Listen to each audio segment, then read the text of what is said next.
मेरा नहीं ख्याल कि यह जंगबंदी मजीद कायम रह पाएगी, क्योंकि ट्रंप दोबारा से धमकियां लगाने के ऊपर आ गया। आबनाए हरम्स दोबारा से बंद हो गई है 24 घंटे ओपन होने के बाद, और ट्रंप की धमकियों का जवाब ईरान वाले पूरे जोर से दे रहे हैं। ट्रंप कह रहा है कि अगर मुकर्ररा मुद्दत के अंदर अंदर मुआहदा ना हुआ तो मैं दोबारा बमबारी शुरू कर दूंगा। और ईरान वाले कहते हैं कि हमने अपनी उंगलियां पहले ट्रिगर के ऊपर रखी हुई हैं, तुम आओ, इंशाल्लाह तुम्हारा मुकाबला करेंगे और पहले से भी ज़बरदस्त जवाब देंगे। लेकिन सोचने और समझने की बात यह है कि मुआहदे में ऐसे कौन सी बात फंसी हुई है जो अभी तक हल नहीं हो रही, जिसको जनाब हमारे फील्ड मार्शल साहब भी नहीं कर पा रहे, वज़ीर आज़म साहब भी नहीं कर पा रहे। हालांकि ट्रंप को इन दोनों बंदों के ऊपर सबसे ज़्यादा उम्मीद थी, और ये दो बंदे ही सबसे ज़्यादा सूटेबल थे इस मामले के लिए। मामला क्या था कि सबसे पहला मामला तो था ईरान में रजीम चेंज करने का, लेकिन अमेरिका ने फिलहाल उसको पीछे किया। अब दो मामले जिनके ऊपर जो है ना वो अमेरिका काम करवाना चाह रहा है, उसमें सबसे पहला ये कि जो ईरान के अंदर पड़ी अफजुदा यूरेनियम है 400 किलोग्राम, जिससे तकरीबन एटमी धमाके किए जा सकते हैं, एक वो, और दूसरी ईरान की मिसाइल टेक्नोलॉजी।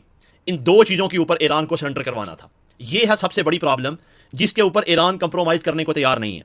ईरान आबनाए हरम्स भी खोल देगा, आबनाए हरम्स दोबारा अपनी दूसरी जो है ना वो पहले वाली हालत में वापस आ जाएगी। लेकिन ईरान अपने अफजुदा यूरेनियम अमेरिका को दे दे या मिसाइल टेक्नोलॉजी के ऊपर कंप्रोमाइज़ कर ले, ये नहीं हो सकता। क्योंकि मैंने पहले भी आपको कही है कि अगर ईरान ये मुआहदा कर लेता है ना, तो ये है ईरान का डेथ सर्टिफिकेट, जिसके बाद ईरान में फिर वो रजीम चेंज तो करके छोड़ेगा। यही उसको असल खतरा है, क्योंकि अब तक ये मुज़ाकरात कामयाब इसलिए नहीं हो रहे कि वो बात किसी साइड पे लग ही नहीं रही। ईरान इस मामले के ऊपर किसी के ऊपर ट्रस्ट भी नहीं कर रहा। जब पहले अमेरिका ने, आपको याद होगा, हमला किया था अपने B-2 बम्बार से, तो कहा था कि मैंने असफहान में और तबरेज़ में गालबन ईरान की जो एटमी साइट्स हैं उनको तबाह कर दिया। ये ट्रंप की एक बेवकूफ़ाना जो है ना वो ट्वीट थी, लेकिन ऐसा ना हुआ। चंद महीने गुजरने के बाद इनको फिर ये एहसास हुआ कि वो तो तबाह हुई नहीं, और ईरान तो जो है वो एटमी ताकत बनने के बिल्कुल करीब है। इसीलिए इन्होंने दोबारा मिलकर एक ज़ोरदार हमला किया, और पहले ही हमले में ईरान की जो इलीट सारी जो थी ना वो सुप्रीम लीडर या जितने भी हुकूमती अहदेदार थे, उनको जो है ना वो शहीद कर दिया। लेकिन सबका ख्याल ये था कि ईरान का ये ऊपर होने वाला ये हमला उनकी कमर तोड़ देगा, लेकिन वैसा ना हुआ। ईरान ने पलट के ऐसा हैरानकुन जवाब दिया, ऐसी जंग लड़ी जो कि इनके वहमो गुमान में भी नहीं थी। अब ट्रंप का जंग के बाद दूसरा दाव पेज या दूसरा जो है ना वो हरामजदगी वो ये थी कि वो मुज़ाकरात के चक्कर में इनको उलझाता, और इस मुज़ाकरात के लिए हम उनके हमसाए मुल्क, हमारे मुल्क, उनके फील्ड मार्शल और हमारे ऊपर बिठाए गए अर्दली, इन दो बंदों के अलावा बेहतरीन ऑप्शन कोई नहीं थी, जिसकी ट्रंप ने पूरी टीसी की कि अब यही सब कुछ करेंगे। और उन्होंने काम भी अच्छा करके दिखाया, बेहतरीन सफारतकारी की, दुनिया उसके गीत गा रही है। लेकिन ट्रंप को जो मकासद हासिल करने थे वो नहीं हुए।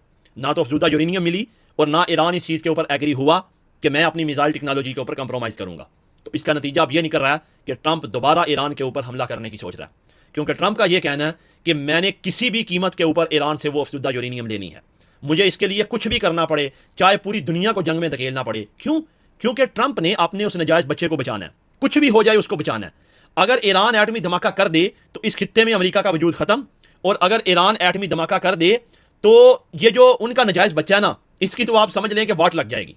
क्योंकि ट्रंप का ये ख्याल है कि ये इस वक्त जो रजीम ईरान के ऊपर है, एक तो ये इस्लामी रजीम है, एक तो ऑलरेडी ये जो हमारा साम्राज्य निज़ाम है उससे बाहर है, और दूसरा अगर ये रजीम ने एटमी ताकत हासिल कर ली तो फिर तो हमारा वजूद ही खतरे में है, सीधी बात है। और वो अपने लिए सबसे बड़ा सिक्योरिटी रिस्क जो है ना वो समझते ईरान को है। वो ये जो आपका अल्लाह का मोर्जा ये वो इसको नहीं समझते। आपको नेतन्याहू के पुराने बयान याद होंगे कि हमें सिर्फ एक मुल्क से खतरा, वो है ईरान, ईरान, ईरान। और उनकी नज़र में ये है कि अगर ये एटमी ताकत बन गए तो फिर तो हमारी इजारादारी खत्म होगी, ये खित्ता तो उनके लिए जहन्नम बन जाएगा, और अमेरिका वापस चला जाएगा वही 7 समंदर पार। और रह गई उसकी बात जिसके पीछे अमेरिका है, वो जो एक छोटा सा इस खित्ते में बैठा हुआ तबाही फैलाने के लिए, उसका तो वाली वारिस ही कोई नहीं होगा।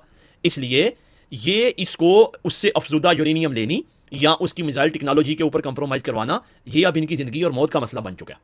अब आपको लग रहा है कि ये मुज़ाकरात हो रहे हैं, लेकिन मुझे लग रहा है कि इन मुज़ाकरात के पीछे एक पूरी फील्डिंग सेट हो रही है। इन मुज़ाकरात के पीछे पूरा सिक्योरिटी जो है ना वो रिपीट की जा रही है कि हम कहाँ पे क्या करेंगे, कौन सी चीज़ इनकी सेंसिटिव है, कौन सी चीज़ इनकी अहम है जिसके ऊपर हम हमला करें, कौन सी शख्सियत को टारगेट करना है। ये मुज़ाकरात नहीं कर रहे। मुज़ाकरात ये पूरी की पूरी शैतानी चाल है कि किसी तरह अगर ये इस दावपेच में आ जाएं कि हम इनसे मुज़ाकरात के जरिए वे चीज़ें करवा लें, और करवाने के लिए उसने जो शख्सियात का इंतखाब किया था वो बेहतरीन थी, लेकिन अगर वो ना करवा सकें तो मेरी पेशन गोई है कि दोबारा से इजराइल और अमेरिका मिल के ईरान के ऊपर हमला करेंगे, क्योंकि उसको एटमी ताकत बनाने से रोकना, अफजुदा यूरेनियम लेके जाना, ये ज़िंदगी और मौत का मसला है। जब तक वो ये नहीं करवा पाएंगे ये जंग ख़त्म नहीं होगी, ये खित्ता वापस अपनी सूरत हाल के ऊपर नहीं आएगा।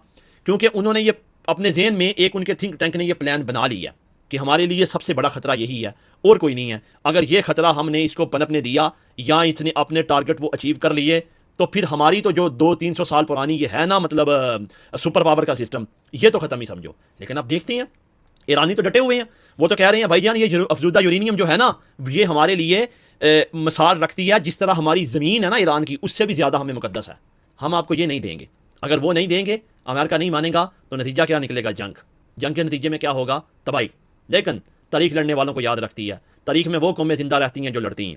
हारने वाली, कंप्रोमाइज़ करने वाली, डरने वाली, बुज़दिल कौमें तारीख में हमेशा बुज़दिलों की लाइन में खड़ी होती हैं, जिनका कोई मुकाम या वजूद नहीं होता।